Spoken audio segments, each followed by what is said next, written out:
Hello friends, I'm Harish Demla from Accurate Fortune Astrology। दोस्तों, medical astrology पे हम आज बात करेंगे राहु देव के बारे में और देखेंगे कि राहु हमारी हेल्थ और डिसीजेज में किस तरीके से हमें इम्पैक्ट करता है और किस किस प्लानट के साथ बैठ के राहु हमारी हेल्थ को किस तरीके से इम्पैक्ट करता है। देखिए दोस्तों, राहु एक मैलेफिक एनर्जी है और राहु को शनिवत बोला गया है, यानी कि शनि की तरह फल देने वाला प्लैनेट है। और ये इसकी जो राशि है वो भी 11 नंबर राशि है, जो शनि की मूल त्रिकोण राशि है उसी को ही राहु देव शेयर करते हैं, उसी राशि को ही।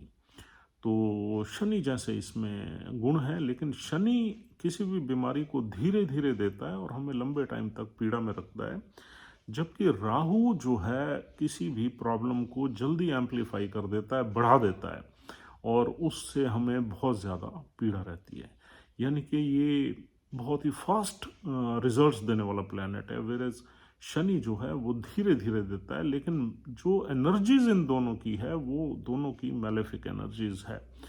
अब राहु का अगर हम देखें तो राहु हर प्लैनेट के साथ बैठ के हमें अलग अलग बीमारी देगा।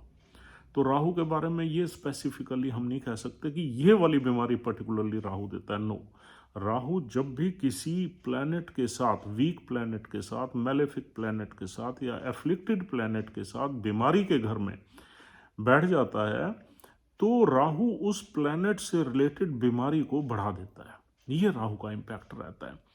अब अलग अलग एनर्जीज के साथ अलग अलग तरह से राहु काम करता है, लेकिन राहु बहुत ही इल्यूसिव प्लैनेट है, छाया प्लैनेट है और ये बीमारी के परिणाम जो है बहुत ज़्यादा सीरियस कर देता है, ख़तरनाक कर देता है और कभी कभी जानलेवा बीमारियों को भी यानी कि ये बना देता है हमारी बॉडी में।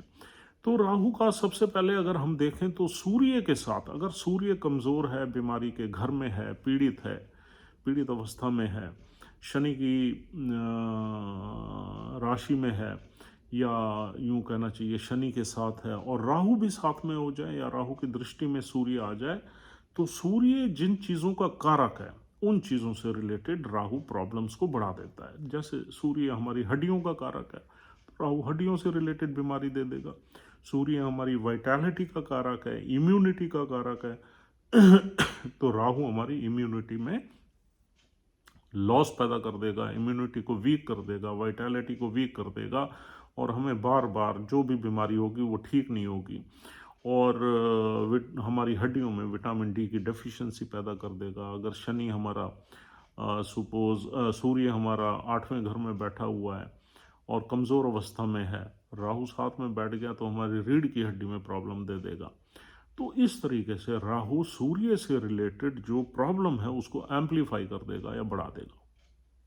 और अगर राहु चंद्र के साथ बैठ जाता है तो हमें साइकोलॉजिकल इश्यूज ज़्यादा देता है, मेंटल स्ट्रेस ज़्यादा देता है और ब्रीदिंग प्रॉब्लम देता है, अस्थमा जैसी प्रॉब्लम भी दे देता है। उसमें चंद्र का वीक होना, चंद्र का नीच का बैठना, चंद्र का बीमारी के घर में बैठना ज़रूरी है।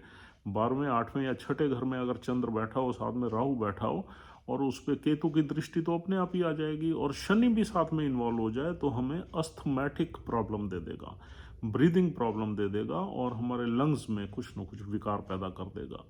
तो जितने भी सॉरी जितनी भी हमारी रेस्पिरेटरी प्रॉब्लम्स हैं या हमारी लंग्स से रिलेटेड प्रॉब्लम है, वो राहु चंद्र के साथ बैठ के हमें दे सकता है। और चंद्र हमारा मन का मालिक है, यानी कि मन का प्लानट है, इमोशंस का प्लानट है। तो हमारी इमोशंस में राहु जो है वो इंस्टेबिलिटी दे देता है और साइकोलॉजिकल इश्यूज दे देता है, ओसीडी जैसे ऑब्सेसिव डिसऑर्डर दे देता है। जो हम कुछ सोच लेते हैं हमारे दिमाग में आ जाता है वो निकलता ही नहीं है, वो दे देता है और थोड़ा हमारी जो मेंटल पीस है उसको ख़राब कर देता है। तो इस तरह की बीमारियां राहु चंद्र के साथ बैठ के दे सकता है। उसमें कंडीशन ये है कि चंद्र कमज़ोर होना चाहिए, चंद्र किसी बीमारी के घर में होना चाहिए, तभी ये चीज़ें मिलेंगी हमें।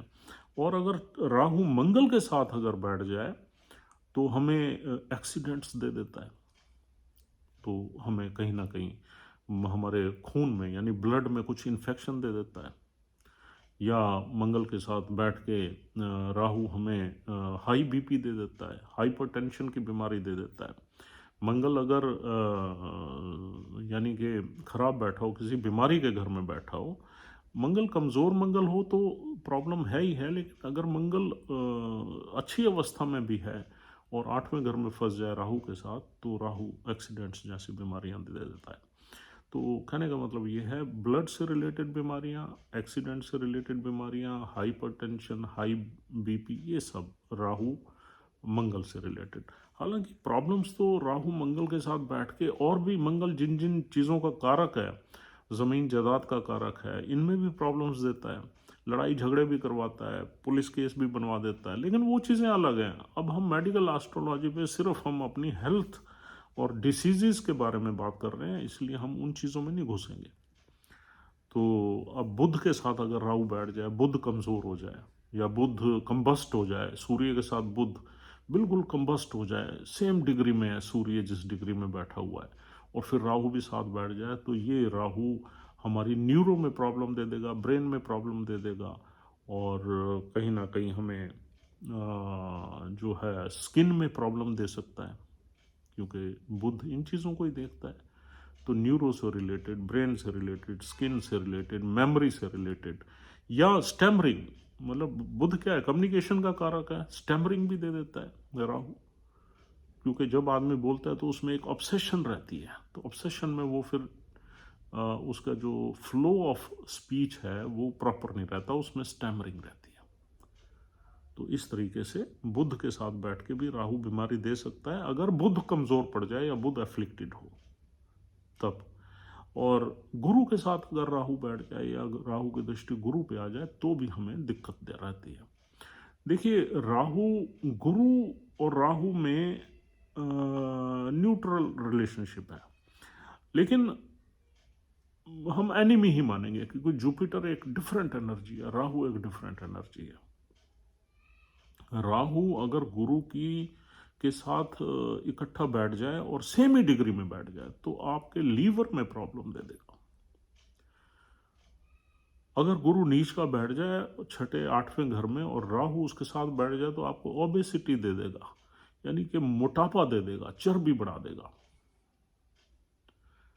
अगर 5वें घर में राहु और गुरु बैठ जाए तो आपके पेट में प्रॉब्लम दे देगा, एब्डोमिनल इश्यूज दे देगा, लार्ज इंटेस्टाइन में स्वेलिंग दे देगा, लीवर फैटी दे देगा। तो ये राहु और गुरु से रिलेटेड इस तरह की प्रॉब्लम्स आपको मिल सकती हैं। लेकिन अगर राहु गुरु से दूर बैठा हुआ है तो कोई घबराने की बात नहीं है, सेम डिग्री में हो तब ये प्रॉब्लम्स, लीवर से रिलेटेड चीज़ें जो है हमें मिल जाती हैं, सीरियस वाली। और राहु अगर शुक्र के साथ बैठ जाए तो हमें कहीं ना कहीं विनीरियल डिसीजेज देगा, यौन संबंधी जितने भी रोग हैं वो राहु वीनस के साथ बैठ के दे देता है। उसमें वीनस वीक होना चाहिए, वीनस 8वें घर में होना चाहिए, वीनस आपका नीच का भी हो सकता है या ऊंच का भी वीनस हो तब भी राहु दे देता है। एक्सेसिव सेक्स करने के से जो भी बीमारियां पैदा होती हैं, जेनिटल डिसीजेज, वो राहु वीनस के साथ बैठ के दे देता है। यौन संबंधी बीमारियां, चाहे लेडीज का चार्ट हो, जेंट्स का चार्ट हो। और शनि के साथ राहु अगर बैठ जाए तो शनि जो है हमारी बॉडी में ड्राइनेस पैदा करता है, मतलब जो हमारी कहीं भी बॉडी के अंदर जो सिस्ट वगैरह पैदा होती हैं या गिल्टियाँ वगैरह पैदा होती हैं वो शनि की देन है। जैसे ब्लड में कोलेस्ट्रॉल शनि, थायराइड की प्रॉब्लम सैटर्न, लेडीज़ के चार्ट में ओवरी में सिस्ट सैटर्न, और जेंट्स के चार्ट में स्टोन की प्रॉब्लम, या लेडीज़ के चार्ट में स्टोन्स की प्रॉब्लम किडनी या गॉल ब्लैडर में सैटर्न। तो सैटर्न को समझ, सैटर्न की नेचर क्या है, चीज़ों को ड्राई कर देता है। और राहु अगर एम्पलीफाई कर दे इनको तो ये सीरियस शेप ले सकती है, कोई खतरनाक बीमारी का बन सकती है।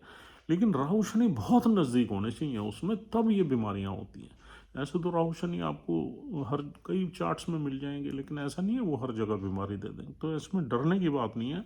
अगर शनि नीच का हो और राहु बिल्कुल उसके नीचे बैठा हो और 8वें घर में हो या 6ठे घर में हो या 12वें में हो तब इस तरह की प्रॉब्लम्स मिल जाती हैं। और राहु अगर शनि नीच का हो, साथ में चंद्र मिल जाए, साथ में चंद्र बैठ जाए बहुत नज़दीक शनि के, और राहु भी साथ में बैठ जाए, तो हमारी चेस्ट में कुछ ना कुछ सीरियस प्रॉब्लम्स दे सकता है। लेडीज़ के चार्ट में ब्रेस्ट कैंसर वगैरह तक भी दे सकता है। तो दोस्तों, बीमारियां राहु शनि की कंजंक्शन सीरियस देती है, लेकिन उसके साथ कोई ना कोई और प्लैनेट, कोई ना कोई उसकी अवस्था ऐसी होनी चाहिए जिससे ये बीमारी जो है हमें प्रिडिक्ट करने में आसानी हो। अगर राहु शनि दूर बैठे हुए हैं, 4-5 डिग्री का गैप है, फिर कोई डरने की ज़रूरत नहीं है, बिकॉज ये तो मित्र प्लैनेट है। ये जब भी देखिए, राहु शनि मैलेफिक एनर्जीज हैं, दोनों दोस्त हैं।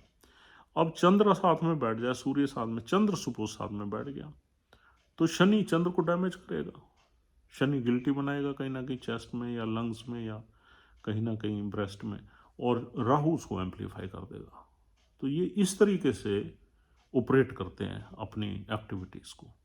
तो जब इनकी दशा वशा चलेगी, दिक्कत आ जाएगी। ऐसे ही शनि अगर सपोज 8वें घर में नीच का बैठा हुआ है, साथ में उसके मंगल बैठ गया, अब ब्लड में यानी कि कुछ ना कुछ आपकी दिक्कत दे देगा, और स्टोन की फॉर्मेशन कर देगा। 8वें घर में किडनी का घर है, केतु अगर केतु की दृष्टि भी आ जाएगी, केतु उसके सामने ही रहता है, तो केतु शनि मिलके कुछ ना कुछ हमें यूरिन से रिलेटेड प्रॉब्लम देते हैं, यूरिन इन्फेक्शन वगैरह। तो राहु का भी वही काम है, उसको एम्पलीफाई कर देता है। तो दोस्तों, इस तरीके से राहु डिफरेंट प्लैनेट्स के साथ बैठ के डिफरेंट प्रॉब्लम्स देता है, लेकिन वो तब देता है जब दूसरा प्लैनेट वीक हो, या प्रॉब्लम में हो, या एफ्लिक्टेड हो, या गलत अवस्था में बैठा हो, गलत घर में बैठा हो। राहु उसकी बीमारी को एम्पलीफाई कर देता है बेसिकली।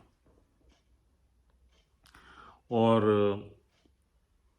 अगर राहु अकेला किसी घर में बैठा है तो फिर आपको थोड़ी बहुत प्रॉब्लम्स तो देता है। 8वें घर में बैठ गया, थोड़ी बहुत प्रॉब्लम देगा, लेकिन ऐसा नहीं है कि बहुत सीरियस प्रॉब्लम देगा। तो राहु का अकेला बैठना इज ऑलवेज बेटर, कि ये किसी के साथ कंजंक्ट होकर ना बैठे तो ज़्यादा अच्छा है।